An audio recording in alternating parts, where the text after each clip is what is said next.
Bonjour à toutes et à tous. Alors, je suis très heureux de vous accueillir au sein de ce salon Monaco Business. Nous sommes très heureux de vous accueillir parce qu'en fait, c'est une initiative qui est portée par la FEDEM, la Fédération des entreprises monégasques. Et vous le savez, la Fédération des entreprises monégasques, elle fédère les entreprises au sein de branches qui les regroupent. Et au sein de cette FEDEM, il y a une branche qui s'appelle la branche du numérique, la Chambre du numérique, et c'est une initiative de la Chambre du numérique, effectivement, que de venir à votre rencontre pour vous parler finalement des enjeux du numérique à Monaco. C'est effectivement un sujet important puisqu'on regroupe au sein de la Chambre du numérique près de 50 ESN, des entreprises de services du numérique, qui sont au service des clients et qui les aident au quotidien. Alors le numérique, c'est un peu difficile à définir et souvent je fais un parallèle avec la médecine. Et effectivement, on se rend compte que quand on parle de la médecine, c'est un sujet très générique, mais ensuite, quand on rentre dans les détails, effectivement, un chirurgien vasculaire ne fait pas le même travail qu'un dermatologue ou qu'un cardiologue. Mais de la même manière, dans le numérique, on a une infinité de métiers qui cohabitent, qui travaillent ensemble et qui permettent aujourd'hui au monde de tourner, puisque on peut dire qu'aujourd'hui, quasiment 100% des métiers sont touchés par le numérique. On voit que c'est un secteur qui est porteur porteur au niveau économique, qui est porteur au niveau des pouvoirs publics. On l'a vu avec les deux citations qu'il y avait précédemment. Et on a effectivement quelques chiffres clés qui nous rappellent ces éléments. Ce sont des chiffres qui viennent de l'INSEE, dont l'Institut monégasque des statistiques, effectivement, qui sont assez parlants, avec une croissance forte, avec un secteur qui emploie beaucoup, et effectivement qui redéfinit un petit peu les contours économiques de la principauté et du monde entier. Alors, dans ce cadre, on a souhaité effectivement parler des tendances et des enjeux. Les enjeux, je vais vous les lister rapidement, c'est des enjeux sur lesquels on va revenir et vous allez voir sous quelle forme on a souhaité y revenir. Il y a d'abord l'intégration des nouveaux systèmes d'information, il y a la protection des données, évidemment, il y a l'évolution du contexte réglementaire qui est important, il y a l'évolution de la relation client, parce que la finalité d'une entreprise est tout de même à un moment de travailler avec ses clients, et il y a l'irruption de l'intelligence artificielle qui vient bouleverser beaucoup de choses. Alors on s'est posé la question comment on pouvait parler de ça, et finalement plutôt que nous d'en parler, on a préféré faire parler des gens qui ont expérimenté ces choses-là avec des entreprises monégasques, et on a souhaité faire parler des clients des entreprises monégasques pour qu'ils vous parlent de leur expérience et comment effectivement ils ont construit l'évolution de leur système d'information, la sécurisation de ce même système avec l'aide d'acteurs locaux. Alors on a la chance aujourd'hui d'accueillir un panel, et on va commencer effectivement par notre premier invité, qui est Sylvain Bottary. Alors Sylvain, on est un peu loin, mais on va essayer quand même d'avancer comme ça. Bonjour. Le premier enjeu, Sylvain, vous êtes d'abord directeur des technologies de l'antenne de TV Monaco. Depuis un an, tout le monde connaît TV Monaco, qui est arrivé en principauté, effectivement, il y a un an quasiment jour pour jour, et qui nous permet effectivement de découvrir de beaux programmes. Et l'enjeu qu'on souhaitait mettre en avant, c'est la création d'une infrastructure résiliente pour assurer la diffusion d'une chaîne à l'international. Et là, c'est un enjeu particulier. Alors la première question, c'est de savoir comment on construit une infrastructure globale pour une nouvelle chaîne de télévision, avec toutes les composantes, c'est-à-dire de la captation à la distribution, en passant par la production et la retransmission. Ce sont des métiers très différents. Et surtout, comment on fait ça en quasiment un an, jour pour jour. Oui, alors en effet, c'était vraiment la page blanche pour démarrer. Donc, et une course contre la montre, comme vous le dites, au niveau du timing. D'ailleurs, notre directeur général à l'époque nous donnait l'image de l'Everest à gravir, donc c'est d'actualité en ce moment. Donc c'était vraiment ça. C'est-à-dire que, comme dans tout gros projet, il faut lotir, il faut découper en gros sous-projets. Ensuite, des macro-plannings, des cahiers des charges. Des expressions de besoins avec la difficulté, quand je suis arrivé, il y avait 4-5 personnes, donc il faut anticiper les besoins, puisque nos clients internes, les rédactions, les journalistes, les différentes équipes éditoriales ne sont pas encore là, donc ça aussi, l'expérience joue beaucoup. Puis ensuite, on va aller identifier des partenaires, des prestataires, des intégrateurs, et notamment pour tout le socle, le système d'information, dès le départ, notre volonté, c'était de nous appuyer sur l'écosystème local et monégasque, et l'expertise ici pour pouvoir démarrer et finalement disposer de la colonne vertébrale nécessaire pour faire marcher tout ça. D'accord. Alors, petit aparté, vous me parlez de 5 collaborateurs au début et à la fin. Quand moi je suis arrivé, c'est-à-dire il y a 2 ans, presque jour pour jour. Et aujourd'hui ? Aujourd'hui, on est entre 90 et 95, donc ça a grossi très très vite. Voilà. Et voilà, la vitesse de croisière, la cible, c'est une centaine de personnes, donc on arrive quasiment à la cible qui avait été annoncée dès le départ. D'accord. Et quelles sont les spécificités numériques propres à une chaîne de télévision ? Le numérique est partout en fait dans une chaîne de télévision et en particulier dans les technologies. Comme vous le voyez, on a eu un bâtiment à créer, donc rien que le projet bâtiment est un immense projet en tant que tel, qui met en œuvre du numérique, des adductions télécom, du contrôle d'accès de la vidéosurveillance, des GTC, ainsi de suite. La partie plus métier, production, broadcast, donc c'est le studio, les régies de production, les flux live qui transitent, les transmissions pour récupérer les duplex, c'est bien sûr aussi un élément important. La diffusion, le 24 heures sur 24, 7 jours sur 7. Donc ça, c'est vraiment quelque chose qui est propre aussi, enfin, qui est vraiment une particularité de nos métiers. On a de la QoS attendue 24-24, 7 jours sur 7, tous les jours de l'année. Donc là, c'est la notion de régie finale. La distribution, donc le départ de nos signaux vers l'ensemble des repreneurs, que ce soit les différents opérateurs satellites, IPTV, câbleaux, mais aussi digital à travers notre plateforme, le site internet, les apps sur les smartphones. Et puis après, tous les autres aspects comme le socle technique pour le marketing digital, qui est très numérique évidemment, et notre ERP, en fait, tout le système d'information antenne, en fait, qui permet de suivre la vie d'un média depuis la contractualisation avec un producteur jusqu'à sa diffusion, en passant par la grille des programmes, le conducteur antenne. Donc c'est très lourd. Et effectivement, les spécificités, pour moi, je dirais ce côté 24/7, et puis une forte tendance aussi sur la partie sécurité, bien évidemment, à la fois en termes de process, la notion de redondance en termes d'exploitation, pour assurer justement ce 24/7, et puis évidemment la sécurité au sens IT, donc cybersécurité, qui est très importante dans nos métiers, ou voilà, pour un média en particulier, ça fait partie des composantes très critiques. Effectivement, on parlait de QoS et la qualité de service. Et quand on est une chaîne de diffusion en continu, effectivement, on ne peut pas se permettre d'interrompre les programmes. Donc on en parlait juste avant. Effectivement, vous avez des écrans prévus en cas de coupure avec l'espoir de jamais l'utiliser. Effectivement, c'est extrêmement demandant. Le 1er septembre 2023, donc ça a été le lancement de la chaîne. Est-ce que vous pouvez nous en dire un peu plus, comment ça s'est passé, comment ça s'est déroulé? Donc 1 an de travail pour tout mettre en place, et puis à un moment on appuie sur un bouton et ça démarre. Et on a toujours peur de l'effet Bonaldi pour les plus anciens, voilà, où tout se casse la figure au dernier moment. Et comment ça s'est passé pour vous? Ben on est arrivé au sommet de l'Everest, en fait. Donc en effet, c'était un mélange de fatigue, forcément, hein. C'était une aventure, et d'adrénaline, puisqu'évidemment il y a aussi la cohésion de l'équipe, de groupe qui nous faisait avancer, que ce soit en interne ou avec justement nos partenaires et nos prestataires sur l'ensemble des secteurs d'activité. Évidemment, tout n'était pas sec. Et pour preuve, on s'est rendu compte quelques heures avant le démarrage de l'antenne qu'on avait nos audios qui partaient plus sur certains départs antennes. Donc il a fallu en quelques minutes redévelopper une petite rustine pour permettre de rectifier ça 2 ou 3 heures avant le démarrage. Pour autant, quand l'inauguration a eu lieu, tout s'est super bien passé. On était très satisfaits. C'est toujours un peu la magie dans un événement, et ça en faisait partie. On a eu l'honneur que notre chaîne soit inaugurée par le prince et la princesse, qui sont venus et qui ont tenu à saluer et visiter les installations, saluer les collaborateurs, ce qui a pris un peu de temps. Et donc, comme il y avait une soirée évidemment avec pas mal d'invités et qu'il y a eu un décalage de quelques minutes à l'antenne, j'ai appris plus tard que tout le monde pensait qu'il y avait un problème technique, alors que pas du tout. C'était juste le temps qu'on puisse lancer l'inauguration et que le prince termine de saluer tout le monde et de visiter les différentes zones techniques. Voilà. Donc tout s'est très bien passé, et depuis, on ne s'est pas arrêté. Et on a eu des directs tous les jours de l'année. Et ça, c'est une petite usine à gaz, un JT au quotidien à fabriquer, notamment, au-delà de l'ensemble des autres programmes, puisqu'on est une chaîne généraliste. Vous parliez du bâtiment tout à l'heure, tout n'était pas sec. On parle bien du bâtiment où il y avait une cantine professionnelle quelques semaines avant, et qui a été transformée en une véritable industrie oui, je crois que de la télé. Les images le montrent, hein, c'est exactement ça. Donc une cantine interentreprise qui se transforme en chaîne de télé, c'est pas commun.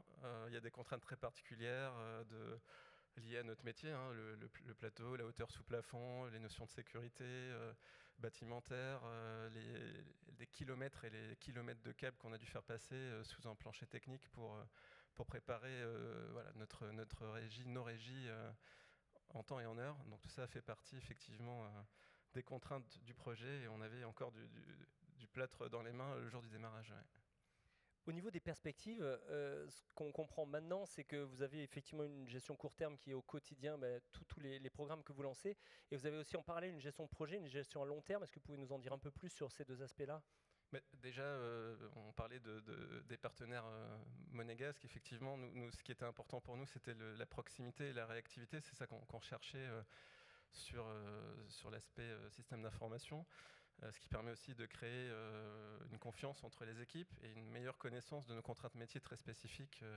Donc c'est gagnant-gagnant, et ça, voilà, on le vit tous les jours. Aussi à Monaco, il y a une bonne connaissance justement de cet écosystème PME. Finalement, voilà, une chaîne de télé de notre ambition, une chaîne publique qui représente un État. Normalement, c'est plusieurs milliers de personnes. Nous, on arrive à fonctionner avec moins de 100 personnes. Voilà, donc c'est tout le savoir-faire aussi, et la particularité de Monaco, où on arrive à faire des choses aussi importantes en termes d'ambition que des très grosses structures, tout en étant encore à échelle humaine. Et là-dessus, je pense, c'est aussi un savoir-faire de nos partenaires. Et puis sur le long terme, oui, on a des perspectives, bien sûr, aujourd'hui de poursuivre notre chantier de sécurisation, que ce soit en termes de process, de mode dégradé, évidemment opérationnel. Aussi en termes de cybersécu, on en parlait tout à l'heure, hein, on doit poursuivre notre feuille de route qui ne se terminera probablement jamais, hein, sur ces aspects-là. Aussi, évidemment, on l'a dit, une entreprise qui a grandi très vite, donc il y a sans doute des outils qui étaient traités manuellement qui se doivent d'être informatisés et processés et industrialisés. Des outils vraiment propres à n'importe quelle entreprise, comme un SIRH, ainsi de suite.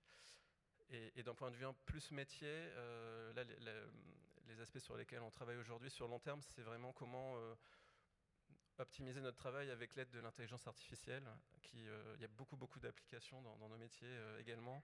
Là, aujourd'hui, on arrive à un stade, après un an, où on a accumulé un certain nombre de ce qu'on appelle des rushs, donc des images brutes filmées de par nos équipes. Et la difficulté aujourd'hui, c'est de les trier, c'est de retrouver très vite quelque chose dont on a besoin très rapidement pour le mettre à l'antenne. Et donc il y a vraiment aujourd'hui des outils qu'on est en train de poker sur comment indexer nos données, profiter d'une couche de générative AI pour nous aider à travers les briques de traitement de l'audio et de traitement de l'image à avoir des descriptifs automatiques,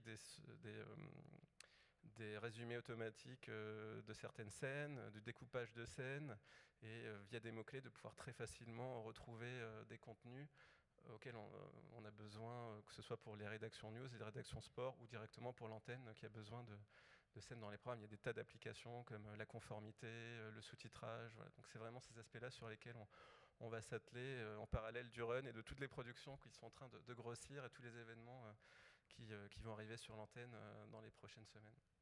On parlait d'IA et d'indexation, on parle bien d'indexation sur de la vidéo, c'est-à-dire d'être capable sur des centaines d'heures de rush de retrouver les moments où on a vu un chat. En numérique, le chat est très important, et toujours, donc le chat c'est toujours très important. Si vous recherchez des images de chat, il va vous retrouver dans toutes vos vidéos. Ça c'est quand même assez incroyable. Tout à fait. Et, parfait, merci beaucoup Sylvain pour ce témoignage. Je vous remercie d'applaudir Sylvain Bottary. Voilà un premier enjeu, voilà un premier cas concret finalement de mise en application d'une entreprise de services du numérique qui vient accompagner un acteur monégasque qui se crée. Et on va basculer dans un autre domaine, puisque ça sera dans le domaine du yachting avec Camper & Nicholson, et on a le plaisir d'accueillir Oana Cruchoy. Je vous remercie de l'accueillir. Et on peut l'applaudir, oui, avec plaisir. Alors Oana, elle est dans une actualité folle, puisqu'on a le Yacht Show qui se prépare, on a le Yacht Show de Cannes qui vient de se terminer, il y a encore des choses outre-Atlantique qui se préparent. Et elle nous a fait le plaisir d'être parmi nous. Elle est effectivement DSI, c'est-à-dire directrice des systèmes d'information. Et elle va nous parler finalement d'un enjeu important qui est la migration d'une infrastructure et d'une solution on-premise, ça veut dire sur site, vers une solution cloud souverain, puisqu'on a la chance à Monaco d'avoir effectivement cette solution qui existe. Et Oana, on voulait d'abord vous demander, qu'est-ce qui vous a motivé à migrer la partie information comptable notamment sur le cloud monégasque? Le projet en question a été envisagé l'année dernière, en 2023. Donc on avait validé le projet en soi. C'était un projet de modernisation de l'outil comptable. Et la question qui se posait, c'était la façon d'héberger l'applicatif et les données. Ayant déjà une approche cloud, favorable au cloud au sein du groupe, c'était la première direction dans laquelle on s'est orienté. Mais avec les challenges, les complexités du monde du cloud d'aujourd'hui, le type de service associé, la disponibilité, etc. Donc, il faut dire que le groupe Camper Nicholson, c'est un groupe international. Par contre, le bureau le plus important du point de vue opérationnel et comme taille, est celui de Monaco. Donc déjà, c'était logique de chercher une solution à proximité. Toute mon équipe informatique est basée sur Monaco. Nous gérons tous les SI du groupe à partir d'ici. Ensuite, dans le cloud souverain venait d'être lancé. Donc, bien entendu, on a regardé dans ces directions. J'ai vérifié tous les aspects de conformité aux normes de sécurité, de protection de données, taux de disponibilité, engagement. Donc, cela a fait un objet de plusieurs mois de vérification. Nous avons des contraintes très strictes au sein du groupe par rapport à cela. Donc, je ne pouvais pas choisir facilement un fournisseur et stocker les données, surtout les données comptables qui sont critiques pour la société. Le cloud souverain remplissait tous ces critères. Donc, c'était un choix tout à fait valide. De plus, sachant que l'État monégasque est actionnaire de Monaco Cloud, la MSN garantit la sécurité de la plateforme et la plupart des OIV hébergent des données sur ce service. C'était aussi un gage de durabilité dans le temps du service et de résilience, de conformité, de sécurité. Donc, nous avons bien entendu choisi de prendre un hébergement sur le cloud souverain. Alors, moi, je note une chose, on parle de Camper Nicholson, qui est une marque mondialement connue et une société mondialement connue, et son centre de gravité est à Monaco. Donc je l'apprends, je sais qu'il y a 11 sociétés dans le monde entier, mais que le centre de gravité est à Monaco, et ça peut être une fierté pour nous. Vous avez parlé de l'AMSN, c'est l'agence monégasque de sécurité numérique. Hein, c'est un petit peu le gendarme du numérique à Monaco, et c'est eux qui apportent vraiment toutes les préconisations en termes de sécurité. Donc c'est des gens sur qui on s'appuie bien évidemment. Quelles ont été les étapes pour le groupe, et avez-vous une approche multi-cloud ? Oui, donc on parlait de la stratégie du groupe d'aller vers le cloud. Cette transformation de nos SI a démarré il y a plus de 12 ans. Donc, à l'époque, l'infrastructure a été très fragmentée. Chaque bureau à travers le monde avait son propre SI local.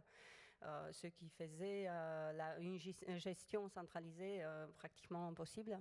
Donc, avec mon arrivée dans la société, nous avons analysé toute cette situation et nous avons pris une décision de migrer, de centraliser graduellement les services pour assurer d'un côté optimiser les coûts, optimiser la gestion, mieux gérer les risques, mais aussi assurer une flexibilité en vue de l'évolution future du groupe.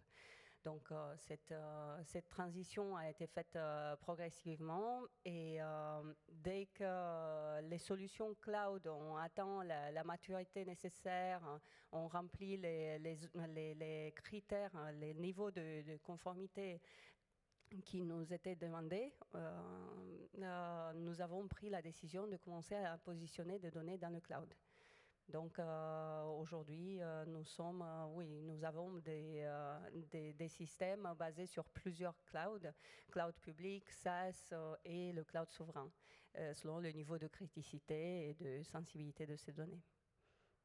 Alors, moi, j'ai relevé une chose, vous avez dit tout à l'heure, Campers et Nicholson était favorable au cloud. Et ça, c'est un élément important parce que c'est vrai que souvent, on se rend compte dans le métier que finalement, il y a besoin d'évangéliser et de rassurer un petit peu les gens sur ce qu'est le cloud. C'est quelque chose d'un petit peu immatériel, alors qu'en réalité, ce sont des serveurs bien physiques et positionnés dans des data centers ultra sécurisés. Et cette remarque est intéressante parce qu'effectivement, le fait que la société soit favorable au cloud, c'est qu'elle s'est initiée vraisemblablement, qu'elle a étudié les choses et qu'elle a été rassurée sur le fait qu'elle pouvait faire confiance à ces technologies qui sont de moins en moins nouvelles, mais qui portent encore un peu la crainte chez les utilisateurs. Quelles sont les prochaines étapes maintenant? Notre stratégie aujourd'hui est bien entendu de continuer à aller dans cette direction. Donc, nous souhaitons maintenir un système informatique moderne, agile, flexible et sécurisé. Donc, nous souhaitons continuer à aller dans cette direction. Et nous voulons également placer plus de services et de données sur le cloud souverain, surtout des données qui nécessitent une localisation spécifique et un très haut niveau de résilience et de sécurité. Très bien. Et une dernière question. Vous aviez un SI donc, qui était fragmenté un petit peu partout, que vous avez rassemblé, et vous êtes appuyé sur effectivement l'écosystème monégasque. À quel niveau ça a été un apport? Qu'est-ce que vous avez pu mettre en avant comme capacité que vous n'auriez peut-être pas eu si vous aviez travaillé avec une entreprise américaine ou autre? Oui, effectivement. Donc, l'un des critères dans nos choix aussi de partenaires avec qui travailler était la proximité. Et nous avons été rassurés en parlant du projet de migration de notre outil comptable, parce qu'on a pris cela comme exemple. Déjà dans le cadre du projet, nous avons trouvé une écoute, une compréhension de nos besoins spécifiques et une réactivité qu'on ne pouvait pas trouver de la part de fournisseurs de services cloud comme Microsoft, Google ou Amazon. S'il y avait un problème, on se rencontrait autour d'une table, tous les deux partenaires, mon équipe interne, on discutait les problèmes et on trouvait une solution. Et le problème était résolu très, très rapidement, c'était une question de jours. Donc cela, pour nous, a fait toute la différence. Nous avons pu mener ce projet à bon fin, dans les temps, sans problème, sans complexité technique, grâce à cela. Et le même niveau de service, le professionnalisme et cette écoute, réactivité, connaissance aussi des spécificités de notre activité et de notre type de société, on les retrouve aussi aujourd'hui dans le cadre de l'exploitation de l'outil. D'accord, donc effectivement, on se rend compte avec cette proximité géographique, on a un territoire de 2 km², mais ça crée effectivement un lien très fort entre les personnes, et effectivement, ça aide à la résolution de ce genre de projet, en pouvant, comme vous le dites, se retrouver autour d'une table et voilà, et partager les mêmes problématiques. Merci beaucoup, Ohana. Merci. Merci beaucoup, on peut vous applaudir. On va changer totalement de domaine, on va passer maintenant sur du service public, on va passer sur maintenant ce qu'on voit quand on rentre finalement dans l'entrée ouest de Monaco, ce magnifique bâtiment qui est en train de se construire pour notre bien à tous, c'est le CHPG, le Centre Hospitalier Princesse Grace, et on a le plaisir d'accueillir Yann Morvezen. Alors Yann, vous êtes DSI, là, au nouveau directeur du système d'information des ressources matérielles du Centre Hospitalier Princesse Grace. L'enjeu pour vous, c'est effectivement la cybersécurité, la protection des données, la conformité. C'est quelque chose qui au quotidien est extrêmement important. On va parler d'abord du dossier patient. Il a subi des grosses évolutions puisqu'aujourd'hui il est dématérialisé. Et alors d'abord, quel était l'objectif de cette dématérialisation?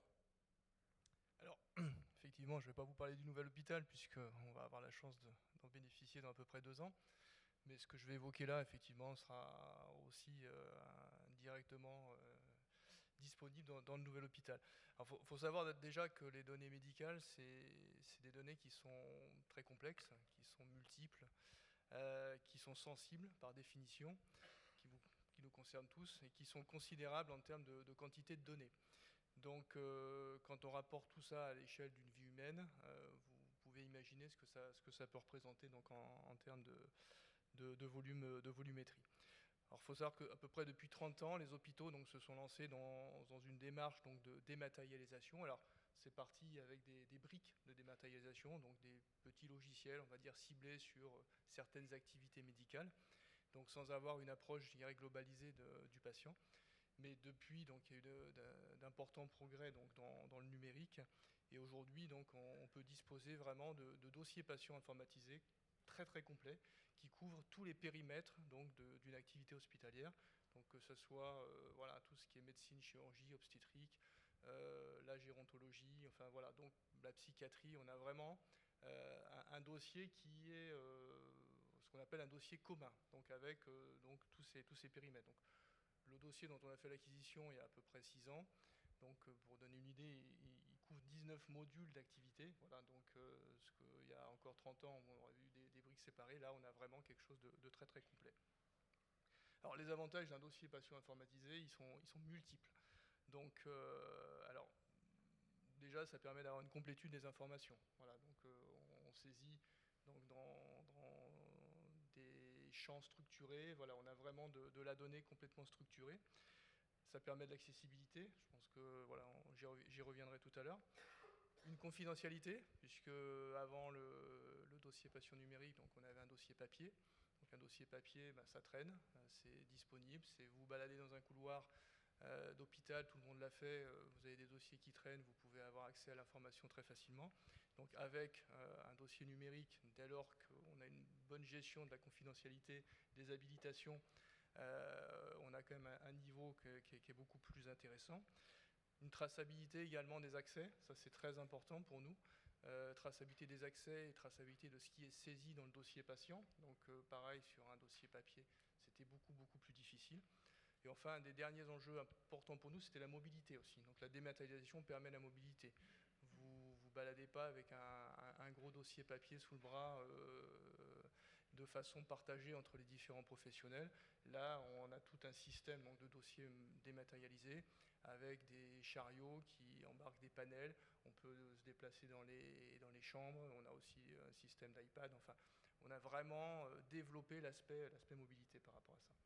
Ça, je pense que ça parle à tout le monde. On a tous, la veille de notre rendez-vous chez le médecin du sport, cherché la radio d'il y a 3 ans de l'épaule. Là, effectivement, dans un cadre où les choses sont centralisées, le patient peut y avoir accès, le médecin peut y avoir accès, le transmettre éventuellement à un confrère ou à une consoeur. Sur la partie durée de rétention, on parlait tout à l'heure de la partie conformité. Vous avez des éléments spécifiques que vous devez suivre, j'imagine ? Alors, la durée de rétention, elle est très très importante sur un dossier patient. Je pense que tout le monde n'en a pas forcément conscience. C'est 20 ans après la dernière venue du patient dans l'établissement. Donc, sachant qu'en général, une fin de vie se passe dans la ville où on habite et l'établissement de référence. Donc, voilà, il faut savoir qu'on va garder, nous, les dossiers 20 ans au-delà du décès. Donc, ça a des conséquences importantes. Donc, quand on parle papier, pour vous donner une petite idée de volumétrie, aujourd'hui, c'est 30 km linéaires de dossiers papier qui sont hébergés donc, chez un prestataire. Pas à Monaco, pas très loin, mais pas à Monaco. Donc bon, vous voyez un peu la logistique que ça peut générer en termes d'accès à l'information. La dématérialisation, eh ben, ça va être effectivement beaucoup de terras de données, mais une information directement accessible, donc ce qui est beaucoup plus simple pour le professionnel. Alors, on est dans un domaine extrêmement important, la santé. Sur un point de vue un peu plus cynique, on sait que les hackers n'ont aucune morale. Et en 2022, on a recensé effectivement énormément d'attaques, 588 cyberattaques qui vont viser spécifiquement des établissements de santé. De votre côté, vous avez l'obligation effectivement d'assurer l'intégrité, c'est-à-dire que les données ne sont ni corrompues ni altérées, mais aussi l'accessibilité de ces données à tout moment, même en cas de blackout, de cyberattaque. Comment vous vous organisez face à cette problématique ?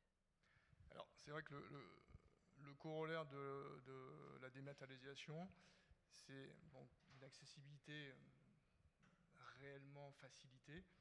Par contre, une sensibilité à la menace numérique qui est 10 fois plus importante.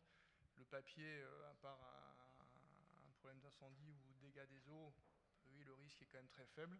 Le numérique, effectivement, il est beaucoup plus important. Donc, pour nous, ça s'est vraiment accompagné, cette dématérialisation, d'un volet donc, de la protection de la donnée.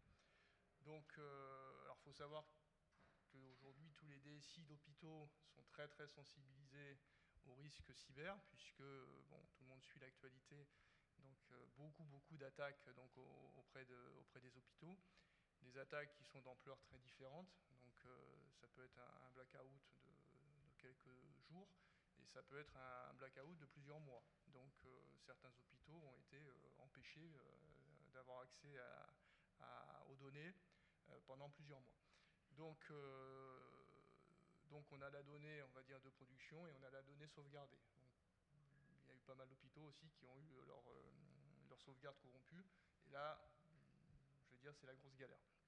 Donc, comme nous, bon, effectivement, on est très sensibilisés donc, à la valeur des données qu'on gère, on a vraiment travaillé sur tout ce qui est procédure dégradée et être capable de continuer à travailler malgré un risque cyber on essaie de limiter au maximum, mais personne ne peut dire aujourd'hui qu'il est à l'abri d'avoir ces données corrompues. C'est pas possible. Donc on a raisonné en plusieurs étapes au CHPG. Donc il faut savoir qu'aujourd'hui, une prise en charge de patients, s'il n'y a plus de système d'information disponible, elle est compliquée, voire très très compliquée. En gros, on a la gestion des dernières heures de prise en charge du patient. Donc les dernières heures, c'est tous les traitements médicamenteux, c'est les chimios, c'est la radiothérapie, c'est le dossier de soins, c'est les antécédents, les allergies. Si cette donnée-là, elle n'est pas disponible en permanence, le professionnel, enfin je dis les même, hein, c'est les médecins, les infirmières, seraient vraiment en grosse difficulté, il y aurait une perte de chance pour le patient. Donc on a travaillé donc, sur donc cette gestion des dernières heures. Donc on a identifié en fait tous les documents qui nous paraissaient donc essentiels pour assurer donc une continuité de prise en charge des toutes premières heures de post-blackout. Donc on s'est orienté donc vers le choix d'un coffre-fort numérique donc, dans une société monégasque dans lequel donc, on dépose tous les jours donc à des rythmes différents suivant le document et sa sensibilité. Donc nos documents, et si on était confronté à un problème majeur, en 2 heures, on sera capable donc d'imprimer donc, tous ces documents et de les distribuer aux services qui en auront besoin. Donc on parle de plusieurs centaines de documents à l'échelle de l'hôpital. Mais en tout cas, il n'y aura pas de rupture d'information. Donc ça, c'est quand même un élément important. Donc c'est probablement le premier qu'on a voulu sécuriser. Bien entendu, si l'indisponibilité est durable, bon, ce qui arrive en général, hein, ça ne dure jamais 24 heures, là après on s'organise pour travailler en mode dégradé, c'est ce qu'on appelle en général le papier-crayon. Enfin, voilà. Donc sachant que cette donnée qui va être générée en papier-crayon, il faudra aussi qu'on puisse anticiper de la réinjecter à la reprise d'activité dans notre système d'information. Donc ça, c'est des scénarios sur lesquels on a travaillé et pour se mettre en capacité de limiter les dégâts, si je puis dire, en cas de difficulté. Et enfin, donc, dernier point, tout ça s'accompagne de ressources humaines, puisque voilà, il faut des gens qui ont le temps d'animer ce type de démarche. Donc on a un RSSI et un DPO donc, qui sont vraiment à temps plein au CHPG sur ces sujets-là, ce qui est une chance, parce que ce n'est pas forcément le cas dans les hôpitaux français. Et puis, donc, ils animent tout ce qui est procédure dégradée par rapport à la donnée. Et on est accompagné également donc, par un conseil juridique. Donc, parce que la réglementation monégasque, ce n'est pas la même qu'en France. Hein. Il y a des similarités, mais il y a aussi des choses qu'il faut savoir et qui sont différentes. Et vu la sensibilité du domaine, on préfère être bien assuré, je dirais, sur ce qu'on fait et être sûr qu'on le fait bien. Vous avez délivré une information importante. Pour les nostalgiques, le papier n'est pas mort. Effectivement, en cas de situation dégradée, vous êtes en capacité de réimprimer des dossiers clients sur du bon vieux papier. Et ça reste une valeur sûre vraiment en fin de boucle. Merci beaucoup Yann Morvezen pour votre témoignage. Alors, on a parlé des attaques, effectivement, des cyberattaques sur les établissements de santé. C'est souvent ce qu'on appelle des crypto-ransomware, c'est-à-dire que les hackers finalement accèdent à la data, mais au lieu de la voler, ils vont simplement la chiffrer, la rendre inaccessible. Et comme vous le disiez, ça paralyse pendant un jour une semaine, un mois, 3 mois, un établissement. Et là-dessus, on parlait d'évangélisation tout à l'heure, il est important que tout le monde ait conscience d'avoir toujours plusieurs copies de ces données, et si possible, une de ces copies qui ne soit pas connectée au réseau Internet. Et c'est un des rares cas où on peut être à peu près certain de conserver sa donnée. C'est quelque chose auquel tout le monde doit faire attention, et très souvent on se dit, demain je ferai une sauvegarde, et puis malheureusement le lendemain c'est souvent le jour où il y a le problème. Donc gardez tout ça en tête finalement, parce que c'est un élément très important, et on le sait maintenant, il y a à Monaco tout ce qu'il faut pour pouvoir être accompagné et sécuriser ces données. On va changer encore d'univers, puisque cette fois-ci on va aller dans le domaine du luxe, et on va accueillir cette fois-ci une société qui est beaucoup plus à taille humaine, et qui est la société Vitale 1913, et qui est gérée par Alberto Vitale, qui est avec nous. Vous pouvez l'accueillir. Et cette fois-ci, l'enjeu, ça va être la transformation digitale, les gains de productivité. C'est-à-dire qu'on vient tous de sociétés qui avaient un papier et un crayon, on en parlait tout à l'heure. Comment on va vers la digitalisation? Et Alberto a vécu cette expérience-là, il va pouvoir la partager avec nous. Alberto, premier point, qu'est-ce qui vous a poussé à entamer un chantier de transformation globale de votre société? Alors, bonjour. Plusieurs choses. D'abord, je me souviens un jour, je vais chez l'expert comptable, je laisse les papiers pour la déclaration de TVA. Le matin après, j'appelle, le gros enveloppe était perdu. Je me suis dit, 3 mois de documents perdus. C'était un désastre. Après avoir perdu une semaine pour récupérer des documents, je ne sais pas combien d'argent. Donc, j'avais vraiment mal à la tête. En plus, quand vous produisez des joailleries, comme vous voyez, cette pièce-là, il y a des saphirs, des diamants, de l'or, après il y a la fabrication, il y a beaucoup de choses. Donc, nous ne pouvons pas perdre les traces de nos produits. Donc, il faut avoir un système pour suivre où ils sont les différents produits. Et après, au niveau comptable, il faut les rassembler, créer une facture de vente. Donc, il y avait plusieurs problèmes. Donc, le digital, ça nous a permis de résoudre tous ces problèmes. Et la dernière chose, c'était l'envie de vendre online, surtout pendant le Covid. On était tous à la maison. Moi, j'étais à mon bureau. Qu'est-ce que je peux faire pour créer des chiffres d'affaires cette année? Donc, on a commencé à regarder online, et grâce à ce procès, à cette envie, à ce besoin, maintenant, nous sommes actifs dans les marchés internationaux, surtout les marchés américains, grâce au Covid et grâce à la société monégasque qui nous a permis de faire toute cette démarche. Et finalement, j'allais vous demander un petit peu l'impact pour vos clients et vos fournisseurs. Les fournisseurs, on en a un petit peu parlé à travers l'expert comptable. Les clients, ce sont ceux qui ont pu accéder à vos biens depuis à peu près partout dans le monde. C'est un peu le sentiment que vous avez eu? Oui, alors on est devenu beaucoup plus efficace parce que maintenant nous sommes capables de donner des réponses rapides. Parce que si quelqu'un me laisse un bague fiançailles pour une mise à taille, c'est un service que nous faisons aussi, on est capable de dire maintenant où se trouve la bague exactement, dans combien de temps on va pouvoir faire le service. Tout est digital, donc aussi en cas de perte, ou en cas de vol.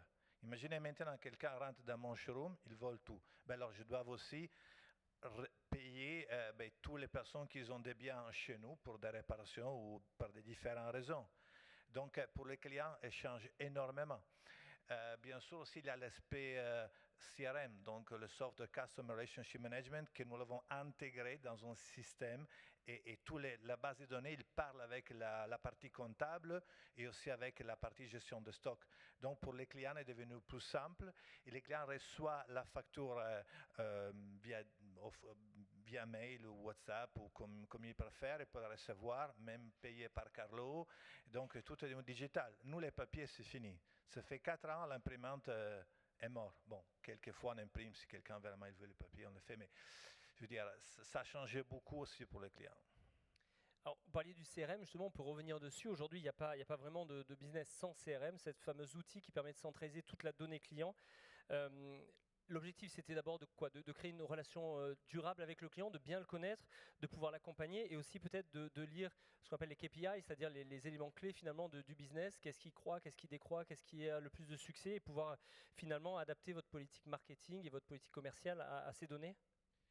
Oui, là, je pourrais parler 2 heures. Mais alors, oui, en fait, c'est important parce qu'à travers les digital, déjà, on peut marquer les caractéristiques du client.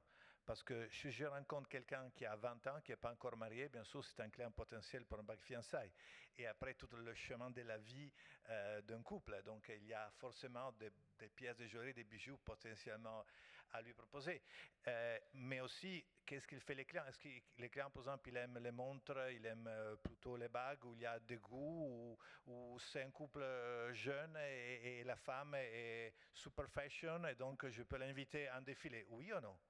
Je fais un événement cocktail à Monaco, je présente une collation wow avec des pièces extraordinaires qui vont de 1 million à 5 millions d'euros. Je n'invite pas tout le monde.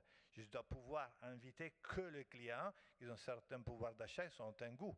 Donc nous avons commencé, ça fait 5 ans, à classer dans nos systèmes, à mettre des caractéristiques. Donc c'est un peu triste de dire, mais le pouvoir d'achat, il faut le classer d'une certaine manière. Parfois, ça change de la vie, donc il faut revoir. Parce que aussi, surtout à Monaco, le couple change. Il y a des mouvements, vous savez, il y a des changements importants. Et aussi dans la vie de nous tous, on peut gagner de l'argent, le perdre demain matin. Donc le CRM est dynamique et nous amène beaucoup des infos. Je me souviens, avant de voir les systèmes, pour chaque événement, j'ai passé des heures à réfléchir qui je peux inviter à cet événement. Mais des heures pour inviter 5 ou 15 ou 50 personnes. C'était une mal à la tête hallucinante. Maintenant, qu'est-ce que je fais? Je prends une salle marketing, je dis, écoute, je dois prendre dans la liste les clients type B qui habitent Monaco ou Côte d'Azur ou que Monaco, ou les clients type A, les clients qui aiment les montres, et tous les invites. Newsletter, clic, boum, et on envoie. Ou par WhatsApp. Donc ça nous a changé la vie. Ça nous a permis d'accélérer, de travailler 5 fois mieux, plus vite, offrir beaucoup plus de services. C'est intéressant parce qu'effectivement, il y a encore quelques années, c'était des valeurs pétrolières qui étaient au top finalement de tous les indices boursiers. Aujourd'hui, ce sont les gens de l'Internet et ce sont des gens comme Facebook ou Google qui ont compris l'importance de la data et la gestion de la data pour faire, comme vous le disiez, des campagnes d'emailing ciblées pour toucher le bon client et avoir un taux de transformation finalement maximal. C'est ce qui a permis finalement cette solution. Est-ce qu'il y a des prochaines étapes dans la digitalisation de l'entreprise pour encore aller plus loin ? Oui, des milliards de choses à faire, mais pour vous dire, maintenant sur Instagram, on peut vendre et tout acheter. Même si demain vous souhaitez acheter un diamant en Instagram, c'est très simple. Donc la compétition est importante. Donc quand on reçoit un client ou quelqu'un, surtout les jeunes, comme tu disais, nous avons des clients des sportifs ou des rappers, des gens qui sont hallucinant. Ben, nous contactent, ils veulent le devis pour demain matin, mais peut-être c'est un pièce sur mesure dessiné par un designer XY, donc il faut avoir une vitesse incroyable, il faut courir. Donc dans mon système, je dois aller les infos, 2 secondes, tous disponibles, le rassembler et l'envoyer au client. Donc la vitesse est quelque chose qu'on doit suivre. On ne peut pas dormir tranquille à la plage. Je veux dire, c'est vraiment la compétition poussée au top. Mais pour te répondre, oui, nous sommes en train d'imaginer une app, un applicatif, donc une place où le client il pourrait rentrer dans cette place, trouver, par exemple, toutes les infos de tous les bijoux que vous avez à la maison et vos montres, par exemple. Et dans l'app, dire, écoutez, cette bague, bon, non, je n'aime pas trop, je souhaite la vendre. Cette bague, je souhaiterais la transformer.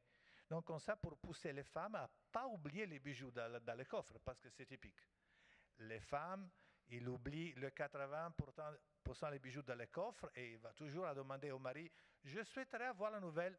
OK, alors, ça c'est notre next step d'arriver là et comme ça pour faire mieux utiliser les choses et les pousser à peut-être revoir et donc aussi avoir les certificats et les expertises. Parce que peut-être il ne faut pas trop le dire à Monaco, mais il y a des vols aussi. Hein. Il y a pas mal de vols à la maison, ailleurs. Donc nous cherchons de pousser les clients à avoir des protections. Donc on fait des certificats, des expertises. Et donc là aussi, c'est la next step. La prochaine étape, c'est de créer un endroit digital où tous les clients pourront trouver tous les infos de leurs bijoux pour les utiliser, pour être protégés aussi. Merci beaucoup Alberto Vitale, merci infiniment.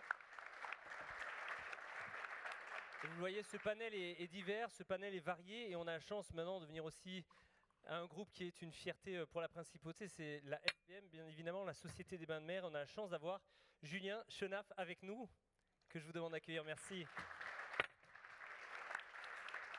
Julien, vous êtes directeur des systèmes d'information et du digital à la Société des Bains de Mer à Monte-Carlo. L'enjeu principal qu'on voulait aborder, c'est quelque chose qui effectivement, on en parle beaucoup en ce moment, c'est l'intelligence artificielle. Et on voit qu'elle infuse partout et elle infuse aussi à la SBM. Où en est la SBM dans l'utilisation de l'IA aujourd'hui ? Alors, je dirais qu'on en fait déjà depuis des années, un peu sans le savoir, comme de la prose. Je vais vous donner un exemple sur le prix des chambres d'hôtel. De la même façon que quand vous achetez un billet d'avion, le prix change hein, à chaque minute. Si vous êtes venu, revenu, vous n'avez pas encore acheté. Sur le prix des chambres, on a des logiciels qui nous permettent de recommander des prix adaptés en fonction de la clientèle, de la saison, du stock de chambres restantes et des prix de la compétition. Donc c'est des choses qu'on a déjà depuis quelques années, qui sont basées hein, sur des techniques d'intelligence artificielle et qu'on utilise déjà. Donc on en fait déjà, quelque part. Alors, c'est intéressant parce que finalement dans le panel on est parti de TV Monaco qui est une entité qui a été créée et qui a été finalisée. On se rend compte qu'ASBM c'est finalement un work in progress, donc on est en train de travailler dessus parce que c'est quelque chose de relativement nouveau. Et vous travaillez donc sur ces problématiques d'IA. Aujourd'hui, vous y réfléchissez avec des partenaires de l'écosystème monégasque. Oui, tout à fait.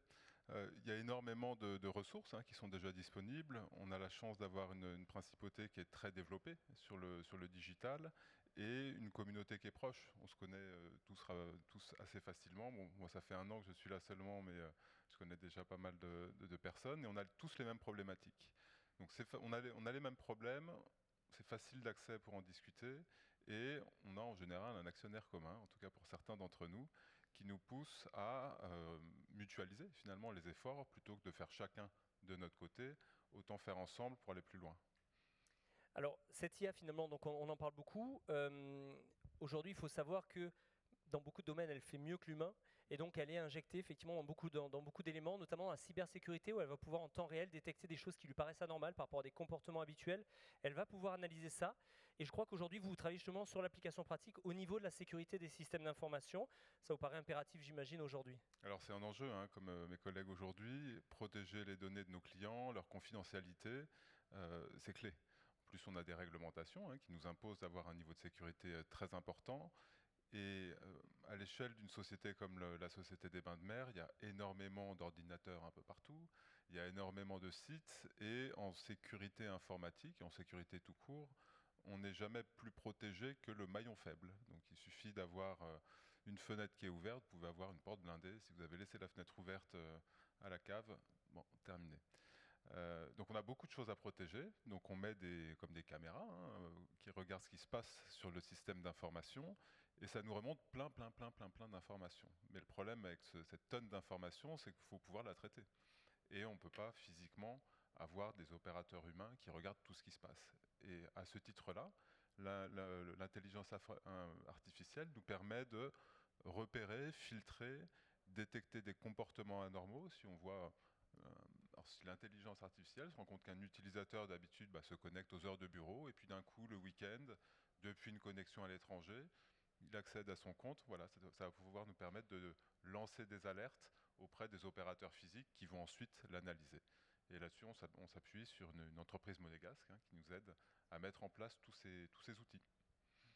Alors c'est intéressant, quand on a échangé un peu sur tous ces éléments-là, on pense IA, on pense technologie, on pense effectivement à des algorithmes finalement qui calculent, et on oublie que de l'autre côté, souvent, il y a un donneur d'ordre, et que ce donneur d'ordre, finalement, c'est un être humain.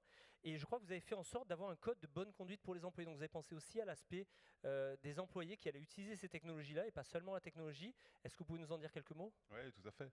La technologie, elle est au service de l'humain, pour commencer, donc pour nous en tant que clients, mais aussi pour les collaborateurs. Et comme pour tous les outils, il faut savoir comment s'en servir. Si j'utilise un marteau pour écraser une mouche, bon, c'est pas très utile, ça risque de tout casser. L'intelligence artificielle, c'est la même chose. Il y a des choses à faire, il y a des choses à ne pas faire.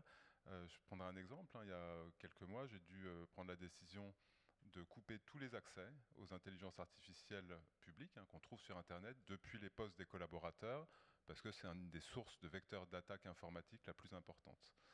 Bon, ça a grincé un petit peu, mais en parallèle de ça, on a lancé un groupe de travail avec les équipes RH, avec les équipes marketing, pour identifier finalement quels étaient les usages principaux qu'ils avaient aujourd'hui et qui leur manquaient en coupant ces accès, et travailler ensuite, et on est en train de mettre en place ces solutions pour leur donner accès à ce type de solutions informatiques, mais de façon sécurisée, de façon éthique, et de façon green, puisque c'est un engagement également très fort de la Société des Bains de Mer de respecter l'environnement. Oui, tout à fait. On sait que la principauté est en pointe sur ce sujet, la SBM aussi. Et c'est vrai qu'on dit souvent que les requêtes, finalement, sur ces intelligences artificielles peuvent consommer énormément d'énergie. Alors, L'avantage avec l'informatique, c'est que c'est un monde sans cesse en évolution. Chaque année, on a des cartes graphiques, par exemple, qui vont générer 2 fois plus de puissance de calcul avec la même consommation. Donc c'est un élément qui est en évolution permanente, mais malgré tout, on est face à une réalité qui est une très forte consommation. Et justement, vous sensibilisez vos collaborateurs à ces éléments-là et peut-être à ne pas l'utiliser n'importe comment à ce niveau-là. Oui, absolument, c'est de l'éducation aussi, c'est des outils qui peuvent faire beaucoup de choses, mais il ne faut pas les utiliser n'importe comment. Et puis, de la même façon que ce n'est pas très utile d'envoyer un email à son voisin de bureau plutôt que de taper à la porte et en discuter, sur la partie intelligence artificielle, il y a plein de choses qu'on peut faire autrement, hein. Les livres existent encore, j'appelle un ami, ça marche aussi.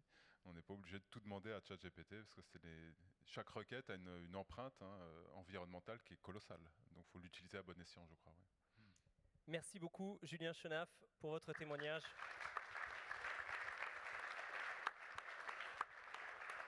Alors, je sens une vague de mélancolie, de tristesse dans la salle qui se dit « ça y est, c'est terminé ». Mais non, en fait, on a encore 10 à 15 minutes de questions-réponses. Donc, on a des micros qui vont circuler. Et notre panel est à votre disposition pour répondre à vos questions et pour pouvoir peut-être expliciter certains points. Et donc, la parole est à vous. Il va falloir qu'une main se lève, que la première question soit posée. Ah, il y a une personne au fond de la salle, merci.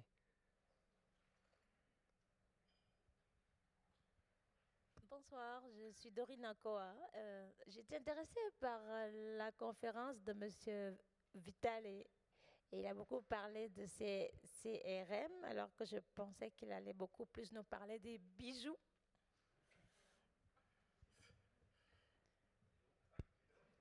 Bien, dans ce contexte, je peux juste vous dire que la partie digitale m'a beaucoup aidé à pouvoir tracer déjà les prix de la pierre qui changent tous les jours, pouvoir aussi optimiser mon stock, parce que imaginez si vous oubliez dans quelques coffres des dizaines, des centaines de pierres, et ça nous arrive à tous dans notre métier. Après la fin de l'année, vous dites mais c'est où l'argent? Ben, l'argent dans les coffres oubliés. Donc ça nous permet ça. Après, encore une fois, un designer rentre et dit oui, je veux créer une collection de joaillerie. Ok, on choisit un thème. Ben alors, il faut voir qu'est-ce que nous avons déjà dans le stock. On peut planifier aussi les achats. Et donc ça aussi, il y a des outils financiers liés à la partie comptable liée au stock. Donc, oui, après, bon, je pourrais continuer des heures. On avait parlé aussi de la possibilité de créer une marketplace en quelque sorte pour que les joailliers entre eux finalement puissent aussi, parce que vous travaillez en collaboration souvent, le client, la personne à la pierre est à la recherche du client et donc vous arrivez aussi par ces biais-là, peut-être demain avec des systèmes de marketplace, de pouvoir échanger sur ces éléments-là. Mon cher David, j'aimerais bien, mais le problème c'est l'humain. Après, je ne sais pas pourquoi, mais chaque joaillier reste un peu dans son coin. J'ai mes pierres, mes choses, je ne montrerai pas les autres. Donc, j'aimerais bien, peut-être un jour, un peu style real estate à Monaco, tous les gens qui collaborent parfois pour partager justement les choses. Entre nous, c'est un peu compliqué, mais bien sûr, au niveau théorique, il marche bien. Une autre chose, mais pour être la partie vente après, si des objets ne sont pas été vendus, bien, grâce à l'online, on peut même lier notre stock physique à un marketplace et aller online, même décider des politiques de remise ou je ne sais pas quoi, et essayer justement d'alimenter les ventes. Oui, ça oui, bien sûr. Un autre élément souvent qui n'est pas mis en avant, mais effectivement une société qui est structurée autour de son CRM, de son outil de vente, est une société qui se valorise. Si demain quelqu'un veut venir acheter une société, il a le choix entre une société qui va avoir un carnet papier avec tout un tas d'éléments et peut-être 80% de la valeur de l'entreprise dans la tête de son ou de sa dirigeante, ça ne sera pas du tout la même chose que quelqu'un qui a une entreprise structurée autour de la data et qui va pouvoir effectivement à un moment montrer à le futur acquéreur, lui dire bah voilà, là vous avez la liste de mes clients, le top 10 des clients en 2022, en 2023, en 2024, mes données sont sécurisées, elles sont sauvegardées sur site, elles sont sauvegardées off-site. Et c'est des éléments aussi, peut-être on n'a pas toujours cette sensibilité-là, mais c'est une vraie valorisation des entreprises que de mettre en place un système d'information résilient. Est-ce qu'il y a d'autres questions? Alors, oui, c'était juste pour finir. Est-ce qu'on peut déjà personnaliser son bijou et le mettre dans la blockchain? Bonne question. Encore 2 heures de temps. Oui, blockchain, oui, ça fait des années qu'on me propose sur le blockchain. Bon, avoir peut-être dans le futur. Je crois pas trop dans les ventes d'un bijou digital. Mais c'est vrai que ça m'est arrivé une fois, un client, une jeune fille, il rentre, il me demande si elle peut prendre des photos d'une certaine collection. Il les fait. Après 2 semaines, elle revient. Elle avait créé, à travers un software d'AI, d'intelligence artificielle, elle a développé ma collection de joaillerie. Elle m'a montré des designs en 3D, donc des images 3D magnifiques, mieux que ce qu'on peut faire nous à l'atelier, juste digital.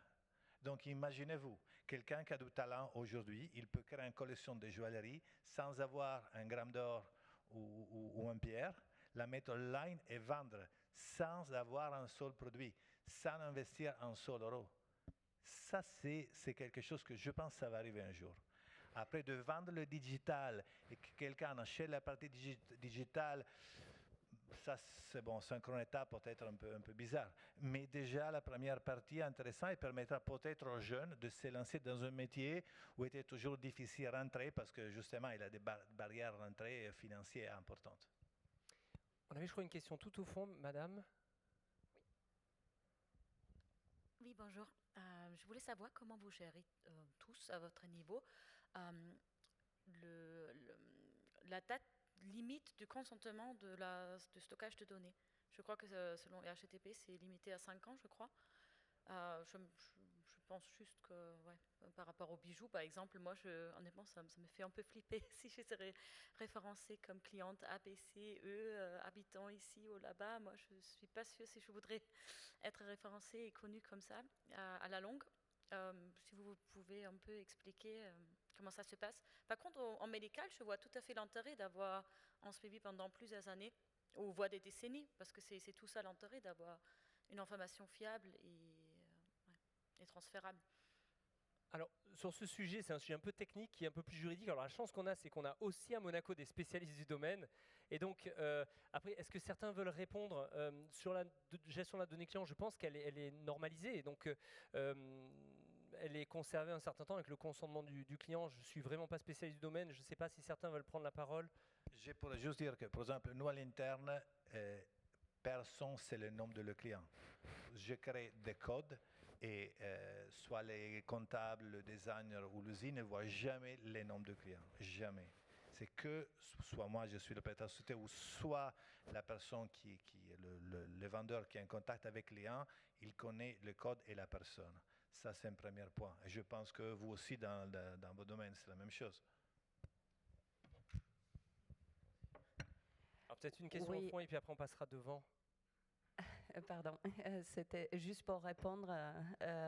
Oui, effectivement, l'anonymisation est très importante de certaines données sensibles. Je pense qu'on a tous cette pratique implémentée, déployée sur les données sensibles. Après, pour la durée de conservation, effectivement, il y a plusieurs types de données qu'on collecte, des données personnelles, des données sensibles, etc. Donc, il y a plusieurs niveaux et ces niveaux ont des délais différents de conservation autorisés. Après, chaque société est responsable de construire sa propre politique RGPD interne et de suivre les délais selon ces catégories. Nous, par exemple, nous avons des catégories propres de données relatives aux clients, aux fournisseurs, aux employés qui ont des données de conservation différentes selon ces typologies. Donc là, il s'agit vraiment de travailler avec un expert juridique dans le domaine et voir quels sont les délais. Mais je suis persuadée que toutes les sociétés ici appliquent ces politiques aujourd'hui. On avait une question ici. Oui, bonjour. Vous m'entendez ? Bonjour, Alexandra Huillet, je suis ingénieure au sein d'IBM et donc j'ai été assez sensibilisée par Julien pour le côté sensibilisation de l'impact carbone au sein de la SBM. Et je voulais savoir si vous avez déjà mis en place une solution digitale pour justement avoir une traçabilité de ces émissions carbone. Et si oui, laquelle ? Merci. Oui, très, très bonne question. Alors ça, c'est un nouveau grand sujet qui va faire le bonheur de tous les cabinets de conseil, puisqu'on est une société cotée, et de la même façon qu'on voit une transparence financière à nos actionnaires, on va devoir maintenant de voir une transparence sur nos émissions carbone. Et je pense que c'est utile. En revanche, c'est colossal comme chantier. Donc on a fait le travail depuis quelques mois déjà d'identifier les besoins et puis on a au côté informatique fait une première photo de notre bilan carbone pour comprendre où est-ce qu'on peut s'améliorer. On est en train de mettre des actions en place de réduction, de plutôt acheter du matériel reconditionné que du neuf. Et sur la partie récolte de données, on est en train de réfléchir justement aux solutions informatiques. Aujourd'hui, c'est un méga Excel qui nous sert à faire ça avec toute la complexité qu'on peut imaginer. Donc on est en train de réfléchir aux solutions qui pourront nous accompagner sur la partie green, mais aussi sur les autres aspects de ce qu'on appelle la norme CSRD, des aspects humains, éthiques. Donc on est en train de réfléchir à ça, effectivement. Pour ceux qui ne l'auraient pas encore fait, on a aussi la chance d'avoir le pacte de transition énergétique qui est à Monaco et qui est un outil formidable où on peut se connecter finalement, avoir un compte et avoir tout un tas de conseils, d'outils pour évaluer effectivement ces émissions et c'est surtout essayer de les réduire. Donc c'est une très belle thématique. On avait, je crois, une question juste devant.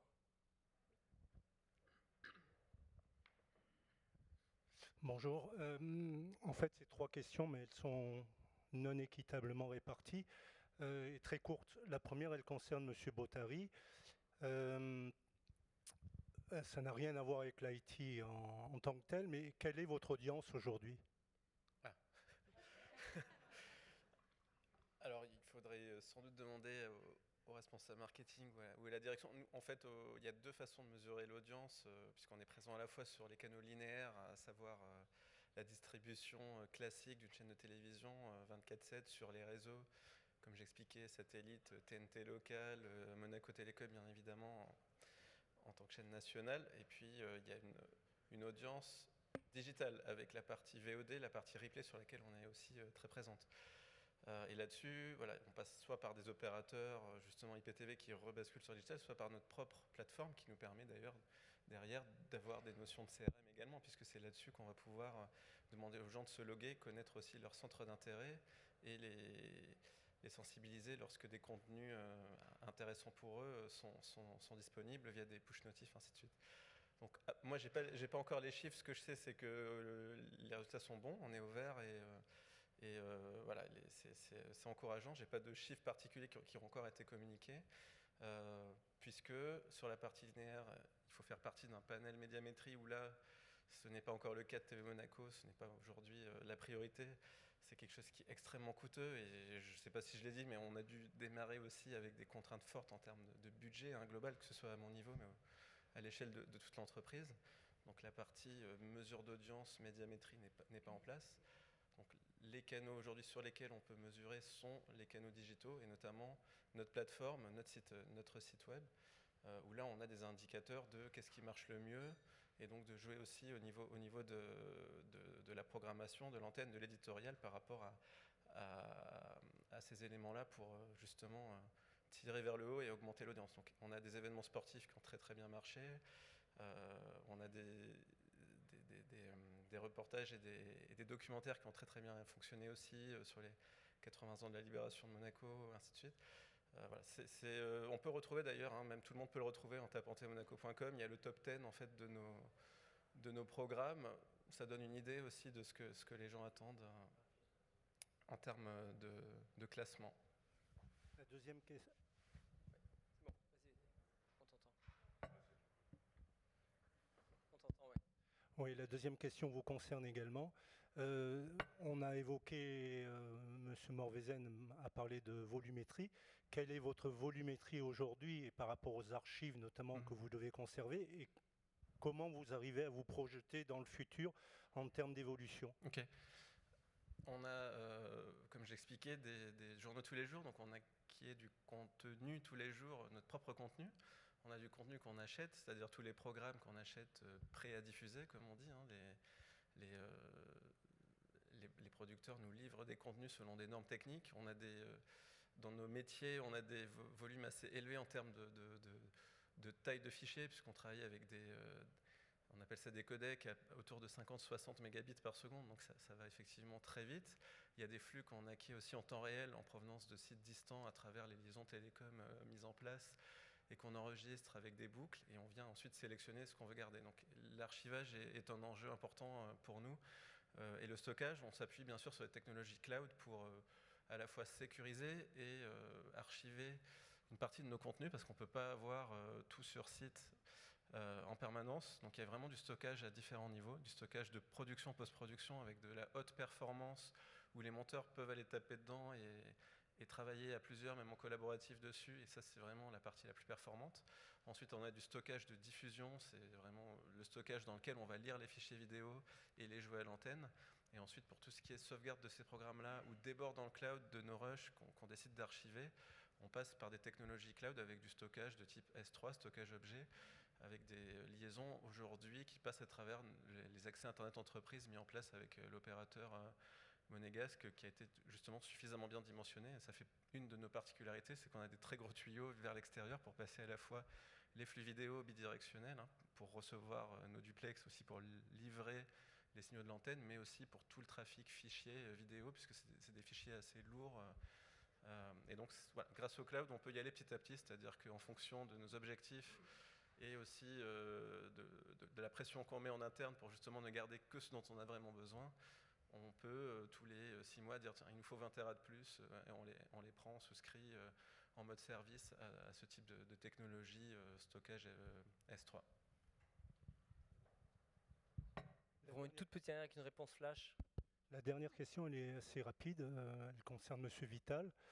La question est, j'aimerais à titre personnel connaître non pas l'ESN qui vous accompagne, mais le cabinet comptable qui a perdu vos dossiers fiscaux. Vu que le monsieur habite dans mon immeuble, j'éviterai de le dire. Mais en fait, vous savez, avant, c'était moi, la secrétaire, la poste, peut-être la personne qui recevait, après la secrétaire, l'expert comptable, il avait 4, 5, 6 personnes. Maintenant, on reçoit un file digital, on l'envoie, c'est fini. Donc aussi, les marges d'erreur est zéro. C'est ça que c'est important, les marges d'erreur zéro. Ça, c'est la plus importante qu'il m'a donné le digital. Merci à toutes et à tous. Donc en conclusion, simplement, retenir qu'effectivement, on a une diversité de clients, une diversité de besoins et une diversité de solutions à Monaco qu'on n'imagine pas forcément. J'espère qu'aujourd'hui, à travers ces différents panels, dans des domaines très différents, vous avez pu le constater. Ne jamais oublier que Monaco est un village, il fait 2 km², donc on a finalement une défense réputationnelle importante, c'est-à-dire qu'en tant que société monégasque, sur la place monégasque, on se doit de faire de l'excellence, sans quoi effectivement immédiatement ça se sait et les conséquences sont souvent terribles. Des ESN à Monaco, pour vous donner une idée, ça va de 1 jusqu'à plus de 300 personnes. Donc vous avez vraiment toutes les tailles d'entreprise pour vos besoins, que ce soit pour une chaîne internationale, un hôpital, l'ASBM, tout autant que pour des belles sociétés de yachting ou encore de joaillerie. Et encore une fois, si aujourd'hui on s'est adressé 90 à 95% du besoin à Monaco, si demain vous avez besoin effectivement d'une fonctionnalité de toute dernière génération, les gens qui seront les plus à même de vous aider, ça sera encore une fois certainement les ESN qui ont des rapports avec des sociétés parisiennes, des sociétés américaines et qui sont en contact permanent finalement en veille technologique et qui seront là aussi à même de vous dire écoutez, ça on ne saura pas faire, on n'est pas référent dans le domaine, par contre on peut vous conseiller des sociétés avec qui on est intervenu à plusieurs reprises et où on a eu un niveau de satisfaction qui était important. Et donc vous le voyez à travers cette conférence, à travers la Chambre du numérique qui fédère finalement l'ensemble des acteurs du numérique, vous avez, je pense, à votre disposition toutes les solutions que vous souhaitez pour pouvoir mener à bien vos projets et vos systèmes d'information. Je vous remercie beaucoup pour votre attention et je vous souhaite une bonne fin de journée.